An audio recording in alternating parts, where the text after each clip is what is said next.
നമുക്കിപ്പോൾ വന്നിരിക്കുന്നത് H352.819 Android smart ബോർഡാണ്.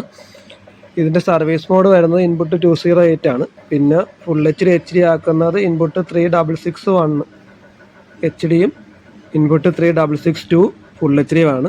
നമ്മൾ സാധാരണ വരുന്ന നോർമൽ ബോർഡ് 03661 03662 ആണ്. അപ്പോൾ 0 അടിച്ചു കഴിഞ്ഞാൽ ഫുൾ HD മാറത്തില്ല.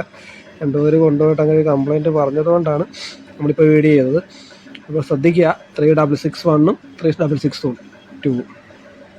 അപ്പോൾ അങ്ങനെ അടിച്ചാൽ മാത്രമേ ഫുൾ HD മാറുള്ളൂ. പിന്നെ സർവീസ് മോഡ് 208 ആണ്. സർവീസ് മോഡിൽ പിന്നെ മാപ്പിങ്, തലതിരിവ് അങ്ങനെയൊക്കെ മാറ്റാനുള്ള എങ്ങനെയാണെന്നുള്ളത് കൊടുത്തിട്ടുണ്ട് സ്ക്രീനിൽ. നമുക്ക് ചെയ്യാവുന്നതാണ്. പിന്നെ വേറെ ഇല്ല, ഇതിനകത്ത് അങ്ങനെ തലതിരിവ് മാപ്പിങ് മാത്രമേ വരാറുള്ളൂ, വേറെ ഒന്നും വരാറില്ല. അപ്പോൾ അത് മാത്രം ശ്രദ്ധിച്ചാൽ മതി. നമ്മുടെ ഫുൾ HD ആണ്. എന്നിട്ട് അവിടെ കൊണ്ട് കുത്തുന്ന പിക്ചറോ ഇല്ല. അപ്പോൾ നമ്മൾ ഓൾറെഡി 03661 അടിക്കും. നോർമാലിറ്റി ബോർഡ് അങ്ങനെയാണല്ലോ. അതുകൊണ്ട് 0 ഇല്ലാതെ അടിച്ചാലേ വരുള്ളൂ കേട്ടോ.